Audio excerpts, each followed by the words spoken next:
I'd now like to invite our next set of panelists on stage for a conversation. We'll have two conversations with one set of panelists and a second set of panelists. The first set of panelists will take from Rohini's discussion and ideas and talk about, what does it take to build institutions with purpose, and what is the best of institution building in philanthropy. The second, led by Abdul, Satija from the Nudge Foundation, will be focused on individual journeys into philanthropy and different ways of thinking about your own journeys and what that can create. So with that, I would like to invite my three fellow panelists up on stage. One, Deepak Chopra, not that Deepak Chopra, a different Deepak Chopra who is doing very meaningful work on skilling and livelihoods from the Freedom Employability Academy. Deepak, please come join us. Iqbal Dalwalia, who is the Chief Executive Director of JPAL, very focused on measurement. And Lord Karan Bilimoria, who is in the House of Lords and founded Cobra Beer. So a lot to learn from all of these folks who have had really fascinating journeys together. Okay, our time clock is running already. We get 30 sharp minutes. Lord Karan, I wanted to start with you and go back to this idea of philanthropy and nation building. And one of the things when I look at this particular audience is there's a lot of folks from the private sector. And for a long time, we've been talking about how companies can do good. And Rohini touched upon this idea that actually some of the best and most innovative work in philanthropy has actually come from India. And I think one of the most shining and actually somewhat under-acknowledged examples of that is the Tata Group, who was founded and structured in a very unique way that has been a part of India's heritage, nation building, and continues to be a beacon of what the best of private sector can be. I would love for you to talk about that story. Thank you so much, and thank you, Emma and Indiaspora and Sanjeev for hosting us here. I think what Rohini said, there's so many people who would give anything to be in this hall now. And I've won the lottery in life from the time I was born, because I was born a Zoroastrian Parsi. And as Mahatma Gandhi said, in numbers beneath contempt, in contribution beyond compare. And there are only 100,000 of us in this world. And there are so many examples of the Parsis. I hear this time and again when the Tatas took over Jaguar Land Rover in the UK in 2008, I went to visit the factory. And the English workforce there said, we're really happy that the Tatas have taken us over because they treat their employees really fairly. And that goes back to Jamshedji Tata. And it was his 187th birthday on the 3rd of March. To have the vision to set up a steel plant in the way that he did. But not just set up the steel plant in the middle of a jungle where the British civil servant said, I'll eat every rail that comes out of that steel plant. Well, he had to eat his words. To this day, it's one of the biggest and best steel companies in the world. But he set up a whole township to look after his employees in every way, hospitals, schools. And the same way the Cadburys, the Quakers in Birmingham. I was Chancellor of the University of Birmingham for 10 years. If you go to Bourneville is a whole township created for the workforce there. And this is where the philanthropy, to this day, the Tata Group, 2/3 of their shares are owned by the Tata Trusts. So here's a group that's worth over $500 billion, and 2/3 of it is controlled by charitable trusts. Is that phenomenal? And it's not just it's not just Parsis. I mean, this goes to the whole world. It goes to every community, and that's the thing about it is, it's not just for yourselves. Can you do it for everyone beyond your community? And there's this corny saying, it's not just good enough to be the best in the world, you've got to be the best for the world. I think that's really beautiful. I mean, what I think is so unique about how Tata is structured, it's the trust that holds the group companies, which typically when you think about companies, it's the companies, they make some money, there's some CSR spend, it's a fraction of the revenues or the profit that goes out. And here the model is actually reversed. I mean, yes, the profits are also going to CSR, but actually all the profits that then make their way back to the trusts are all being channeled for the benefit of society. So it really it begs the question of, well, what is a company for? And I think what the Tatas have shown is, well, company is for the good of society, and everything that we do, all of our money, all of our businesses have to be channeled for explicitly that purpose. And I think it's just a great example. I wanted to spend a few more minutes with you. You, and it came up earlier in conversation today, you were part of a team that came up with effectively the idea of what became Teach for India. Where did that come from? How did you spark what effectively has become a movement, and has that had a really powerful ripple effect in terms of how education has been thought of in the whole of the country? Yes, I mean, I sat on the UK-India Roundtable, an initiative that sadly doesn't exist anymore between the UK and India. And at one of our meetings in the UK, we alternated between India and the UK, we were discussing, well, what can we do? What more can we do between the two countries? And we came up with one idea, which was to have collaborative research between professors of an Indian university and a UK university working together on a project with small funding, 5,000, 10,000 pounds, and it took off. It's now in phase 4. It's called the UK-India Research Initiative. And we said, what can we do for school children? And I said, well, do you know about this scheme we have in the UK called Teach First? And Teach First is when the brightest university leavers compete to teach in inner city, deprived area schools in the UK for a minimum of 2 years. And at the end of that, about 50% of them end up staying on and teaching. 50% end up doing what you did, work for JP Morgan or Goldman Sachs, because they really value that these are the brightest people who are willing to I only did it for 2 years. years. So it was a huge success. To this day, it's a huge success. In fact, they just asked me to be chair, and I sadly turned it down. So I said, why don't we do a Teach for India? And sitting next to me was another Zoroastrian Parsi, Anu Aga, of Thermax, the famous company. And sitting on the other side was Jim O'Neill, the chief economist at Goldman Sachs. And Anu Aga said, what a good idea. I'll champion it. Jim O'Neill said, we'll go to Goldman Sachs to give the first bit of funding, and the rest is history. And now Teach for India is a huge success, thanks to one little idea.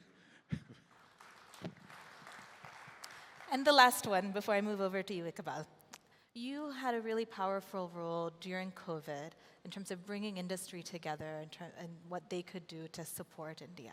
And I know lots of private sector players came together in the moment of COVID. I think there's a really powerful example that Indiaspora talks about often in the context of FedEx in America and getting shipments made to India in that time.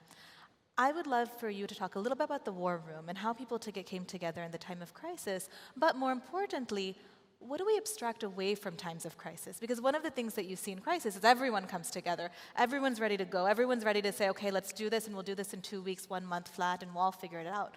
But then crisis dissipates, and the interest disappears. So what do you learn from that in terms of how you actually sustain the energy? So when I was appointed the president of the Confederation of British Industry, the CBI, not the CBI in India, the Confederation of British Industry, it's the equivalent of the CII over here.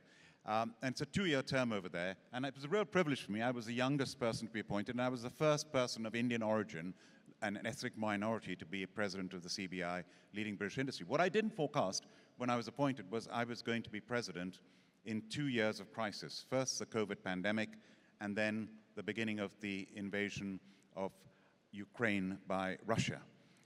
Now, leading industry, you're meant to be dealing with the government and the treasury and lobbying for lower taxes and regulation. You're not supposed to do humanitarian work. And when the COVID crisis happened, that's what we ended up doing, fighting not only to save the economy, and then India had its sad second wave, if you remember, in 2021.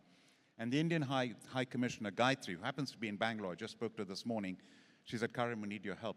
We set up a war room in the Indian High Commission, and with my team from the CBI, we commandeered British industry, and within 24 hours, we're sending out oxygen cylinders, containers, generators out to India.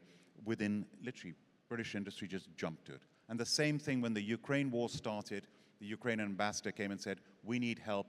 We got in his room, sitting in his room, the whole of British industry on a screen. I said, ask them what help you need. And from the next day, we had ration packs, medical kits, and food going to Ukraine. So that's what you can do. And it's that mindset, that entrepreneurial mindset of problem, solution, action. And I've often found dealing with the government, sadly, in any country, we would see the solution before government had even seen the problem, let alone acting quickly. So I think that entrepreneurial mindset makes a big difference. And how do you sustain that energy? Well, this is the challenge. You're saying you can do it in a time of crisis. Can you do it always? And I think you can bring that to bear. And every day we see this challenge, and you've got to keep pushing for it. All right. Thank you, Lord Karan. Iqbal, I wanted to move over to you. If I think about how philanthropy has evolved over the last 20 years, one of the biggest things that I have seen is a push towards metrics, towards the measurement, towards accountability, towards understanding what results are. In many ways, JPAL has been the driving force behind this. You know, if you're a nonprofit, there's a gold standard that comes with having done an RCT with JPAL. Tell us about what that has meant in terms of helping the social sector progress, and also what you think are some of the challenges around that. Yeah, thank you for having me and for hosting this really important topic, and thanks to MR and Sanjeev. I think, literally, so JPAL is a center at MIT's economics department, and it follows the exact same ideology that the rest of MIT has, which is science for the good of the people. And about 20, 25 years ago, when Abhijit Banerjee, Esther Duflo, and the other founders of my lab were working in development economics, they said, look, can we use science to help fight poverty? It had been approximately 50, 60 years since the Bretton Woods institutions, the World Bank, and everybody had been created.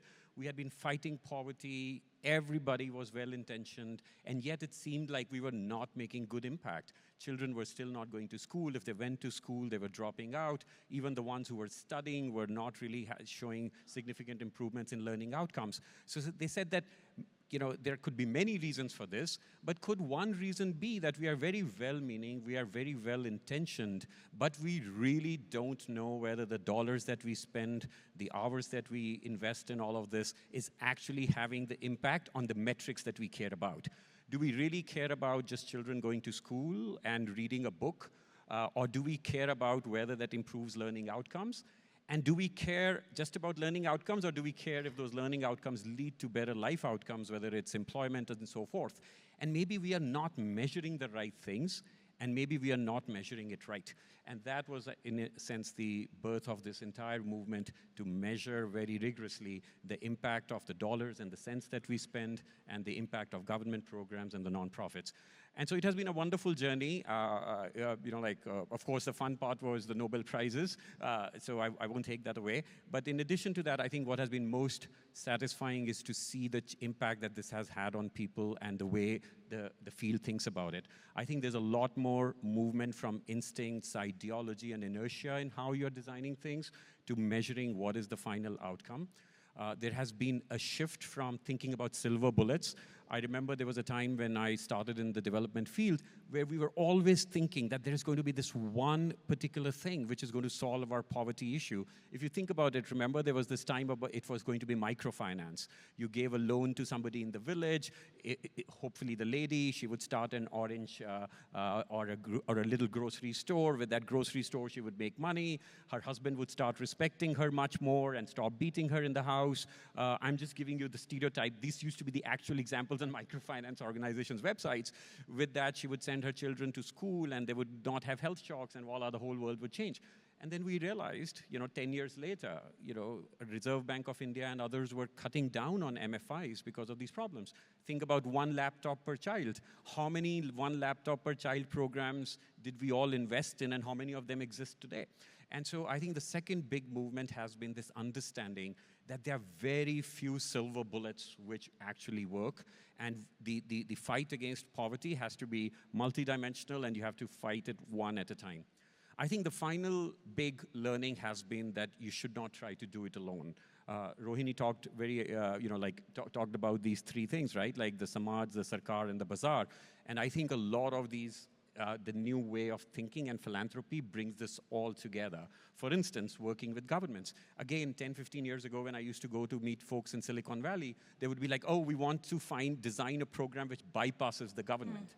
And I think it was a mistake, and now people realize that government is one of the biggest spenders, and if you can actually use the infrastructure of the government to kind of decode and piggyback on and reset the software, then it can have a big impact. Yeah, I think that's one of the areas where India really shines and leads in terms of the civil society figuring out how to engage with, be part of, and improve government machinery in a way that I don't think we see at the same level in most other parts of the world. I think it's a real success of what we've been able to achieve over the last 15, 20 years or so.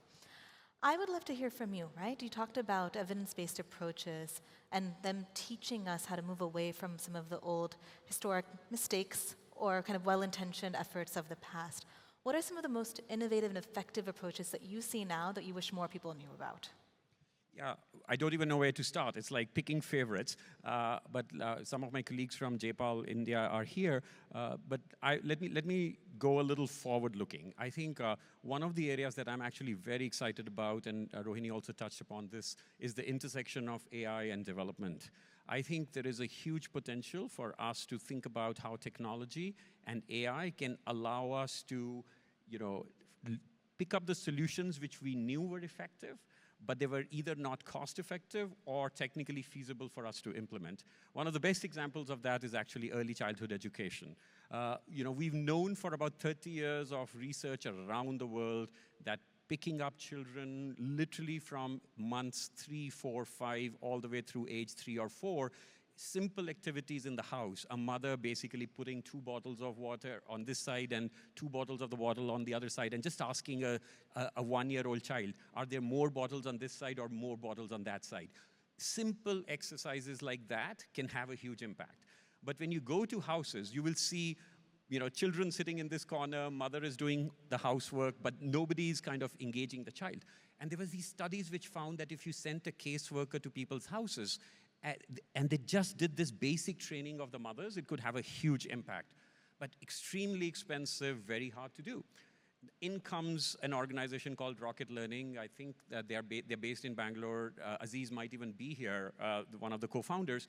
And they basically say, how can we use technology to overcome this exact barrier? So they use some combination of WhatsApp messaging to get the Anganwadi workers together. And then they start using AI to help send customized messages to the parents, to the children. And all of a sudden, something which was out of the reach, not cost effective, not logistically possible, is now happening. Literally, India is becoming one of the pioneers of early childhood education because of the efforts of Government of India and folks like Aziz and Rocket Learning, which are really going to change the way early childhood education happens in India.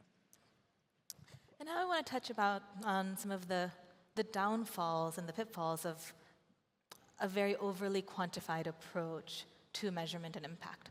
So I think one of the biggest critiques of the kind of work, less about the kind of work that JPAL does, but the implications that it has on the broader sector, right?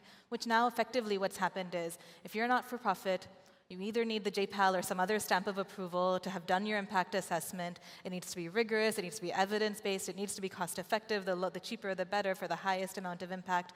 It's a new way of thinking about ROI, effectively, right? And that, I think, for some spaces works. For many others, it really doesn't. Because actually at the core of what we're trying to do is we're trying to change how society operates, how fields are funded, how issues like gender-based violence, for instance, that are very human and complex and touch up across many, many systems of society interact. And that's very, very hard to measure at the end of the day. And if anything, I think the critique that has happened is, we're now at a place where we value what we can measure as opposed to what we measure what we can value. And so how do you start thinking about some of these critiques? Where have we lost the plot a little bit in terms of being maybe overly quantified? And how do you bring back the richness of the human experience, the complexity of actually what it takes to create societal change? And how do you bring back that qualitative experience into actually understanding what's really working? Yeah. So this is a great question, and one that oftentimes high net worth individuals and other folks will ask me. I think this is a straw man, and let me explain why. I think there is, let's very broadly split philanthropy into kind of 2 buckets. One is the humanitarian work that you need to do, right? Like there is a flood, there is a hurricane, you need to get blankets in the hands of people, you need to get food in the hands of people. There is 15% malnutrition in a particular state. Nobody is saying you do a randomized control trial or a field evaluation to understand whether we should provide free meals in the school, we should open pantries or not. I think so that part we are not even looking at. Like we're saying, do the good thing, do the right thing. I think the question is, if you are then nuancing this and say, I want to improve girls' education in Nepal.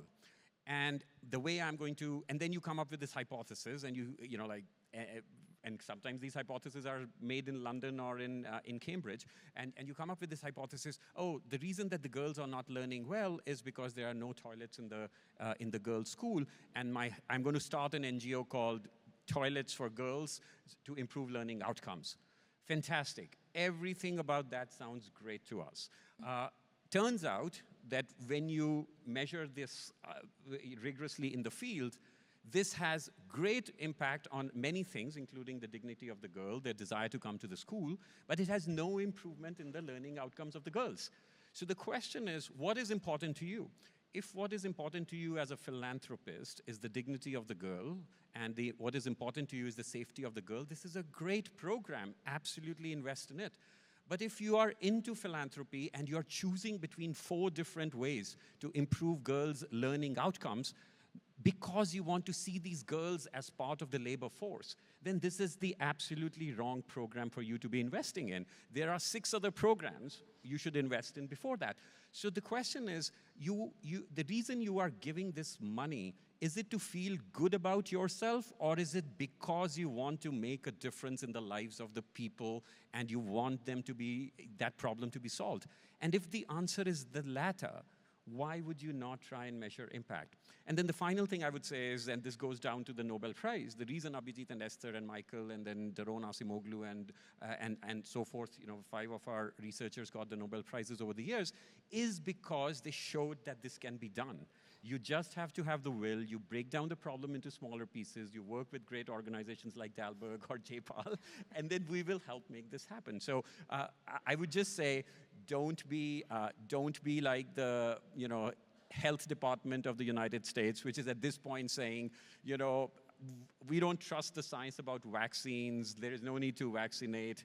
Let's just do what feels right. Instead, trust the science, and your head and heart don't have to be in 2 different places. Yeah, and I think that speaks to the idea that actually you need to be incredibly sophisticated about this work, right? And you can't reduce it to simple metrics, and you have to know the system in which you're operating. Some things will be cheaper, some things will be more expensive, some things will take a lot of time, but you have to be very clear about all of this in the work that you do.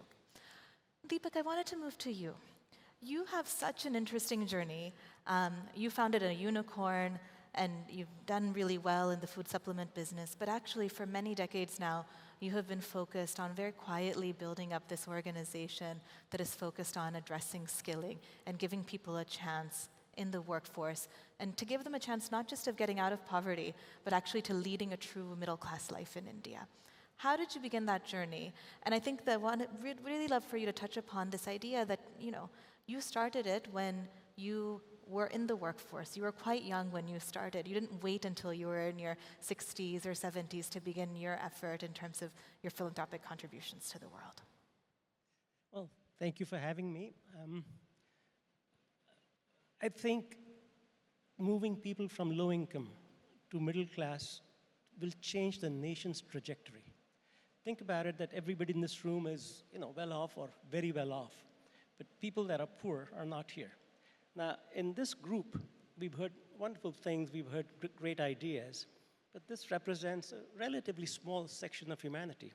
If everybody had a voice, which they would if they were well off, how many more brilliant ideas we would uncover? So I think moving people from low income to middle class is super important for a variety of reasons, and that's been my focus. You talked about starting when I didn't have a whole lot of money. So yeah, I like to say that calling me a philanthropist is grammatically incorrect, because when I started out, I didn't have any money to begin with. I think we all should shine where we stand. We don't need to wait till we are fat and happy. We can do good work no matter what our circumstances are. It's just a function of desire. If you want to do it, you'll find a way to do it, and God, nature, whatever you believe in, will open doors for you as well. You were 39 when you started FEA, right? And you were kind of still working on your entrepreneurial hustles and the like. How did you do 2 things at once? And I ask this question because there's so many in this room who are at the peak of their careers, managing many things at the same time. And I think often the temptation is to say, okay, let me make my money, and then I will figure out how to give it away, and that will be a life well worth living. But you kind of did it the other way around. And it worked out really well for me.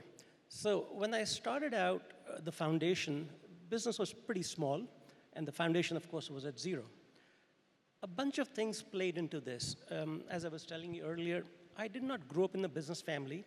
That means my head wasn't filled with a lot of good business sense. Secondly, when I started out my business, I didn't have partners, I didn't have capital. So typically an entrepreneur who starts under those circumstances, and I didn't have a brilliant idea either. Typically entrepreneurs who start out with that will remain small. Statistically, the majority of people in my circumstances will not grow significantly in their businesses. Starting a foundation at the same time as I was building my business meant that my time was very valuable to me, like it is to everybody. But it made me do things that a small businessman typically would not do, such as delegate. Be tolerant of other people's mistakes, because when you delegate, people are going to screw up and it's going to cost you a lot of money. Be extremely hungry and diligent about finding great people. So the business benefited a lot from the fact that I had limited amount of time. As I was building the foundation, I spent a lot of time with super poor people. That certainly made me a more empathetic person, a more compassionate person, a kinder person, a more patient person.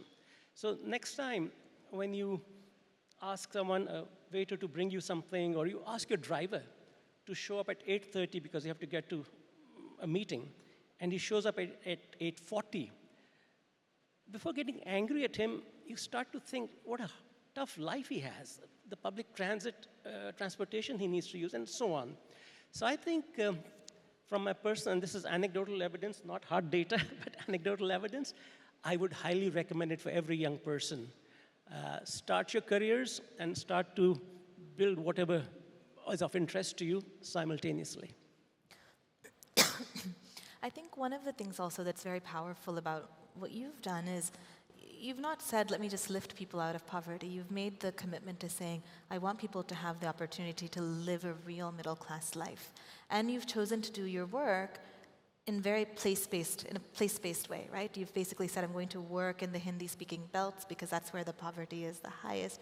And there's a logic behind that, right? Often what you see is people say, I'm going to scale, I'm going to take this across the country, I'm going to scale something very simple, and it may be relatively lower impact. But you've taken what is a reasonably high impact, high scale approach in a place-based way.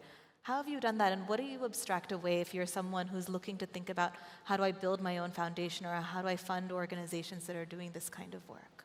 So a bunch of factors play into this. First and foremost, remove from the table the desire for prestige and profit. So there's no branding, just get that out of the way. Now, you start going to first principles. Where can you be most effective? How do you go deeper and deeper? And of course, everything you design based on the scale of the problem as well. So it's not one thing, it's a bunch of different ideas that feed into building or doing what I do. I chose to focus on the Hindi belt because it's the poorest part of India. That's a no-brainer. Within the Hindi belt, there's a lot of poverty and different segments of society. But to me, it was clear that if I can change the trajectory of the life of a 20-year-old who will, instead of forever being a plumber or an Uber driver, be working at Accenture, life will change for him or her and the family around them, and they're on a path to prosperity. So it's a lot of these limitations that you put into it, that to be effective, use a sharp knife. That's the thinking behind it. And is that one of those things that it can be seen as quote-unquote cost-effective, or is that the sort of thing you just have to put real money into? It automatically becomes cost-effective, and I'll just give you a couple of numbers. Our cost today is less than 15,000 rupees to change the trajectory of a life in rural areas, not in tribal areas. The tribal areas is a different math. But rural areas, 15,000 or so, and the Stanford researchers found that they make an extra 53 lakh rupees. So there's no comparison. I mean, if you just focus on one thing, you can be super cost-effective. And the last thing I wanted to ask you was around how you think about risk. Risk. Risk in the context of your foundation, risk in the context of entrepreneurship. When I think about Silicon Valley and the kind of money that flows in, right? You think about the hundreds of millions of dollars that move overnight into companies. Obviously, your company was a unicorn. And my observation is that in many ways, it's easier to move money into into new enterprises and entrepreneurs. And it's actually very hard to move that kind of capital into the kind of work that you're doing in your foundation, or the kind of work that many organizations who are focused on social progress are actually trying to create. And what have you learned about kind of that risk-reward appetite, and how do you start thinking about shifting how people think about risk in philanthropy relative to how they think about risk in the private sector? I have a little hard time hearing because of the echo. Are you talking about risk? Risk, yes, R-I-S-K, risk, yes. Yeah. Fine. So, at heart, I'm an entrepreneur with the very simple thought process: ready, fire, aim. So you first fire, and then we'll refine the aim as we go. Within our training centers, we have our students at the end of the day take a pledge. The first thing that they pledge is that I will be fearless. It's really important to be fearless. So don't let the risk of failure stop you. We're going to refine as we go. Everything we do, we will not be right. We'll not hit our target. In fact, if we hit our target, then we've set ourselves a very low bar. So risk is just part of the game. It's nothing to be scared of. Take your chances and keep moving, and correct course as you go. Okay, we are at time, but I'm going to close with one rapid fire question for each of you. Iqbal, your one piece of advice for the Indiaspora community in terms of engaging in this work. Yeah, I think the one thing I would say is that, first of all, don't be afraid of evidence. Don't be afraid to measure your impact. Oftentimes, we are afraid that, what if all my theories would be tested, and just focus on the final outcome.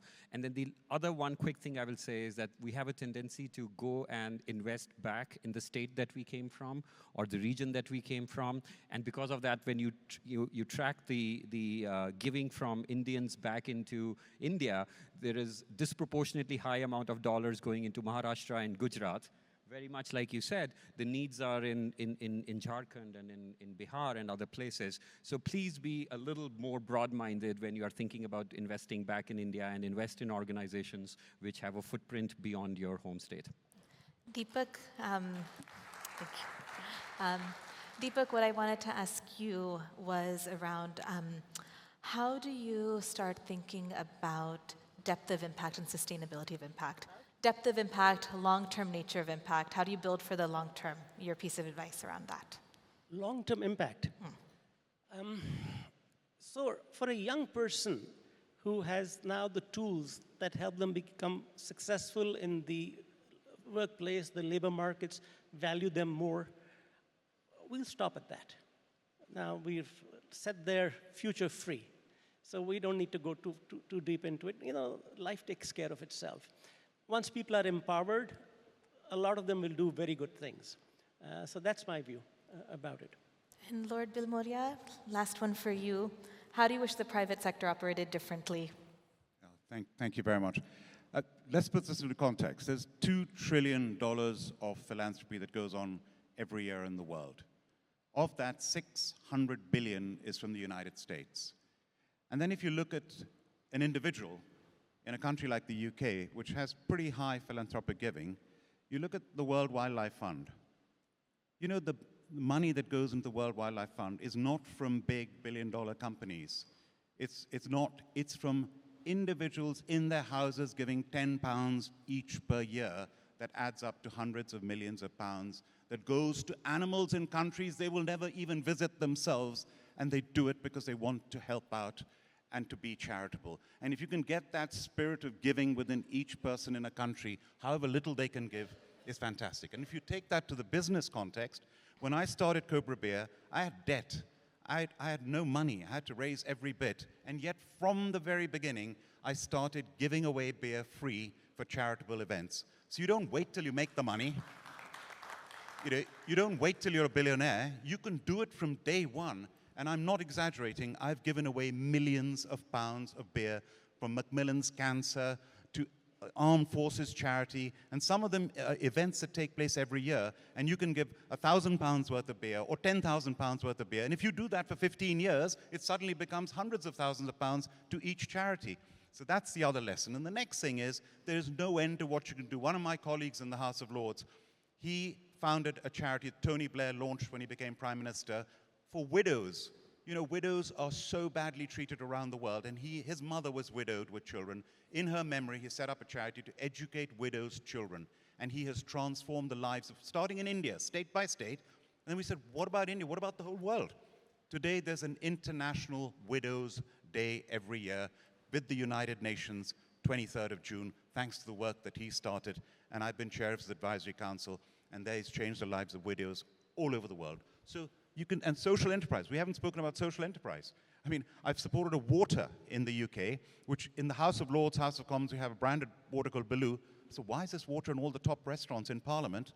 This water, 100% of the profits go to water aid, saving lives to sanitation, clean water. And I said, how many Indian restaurants do you supply? They said 0. I said, come on, let's do it.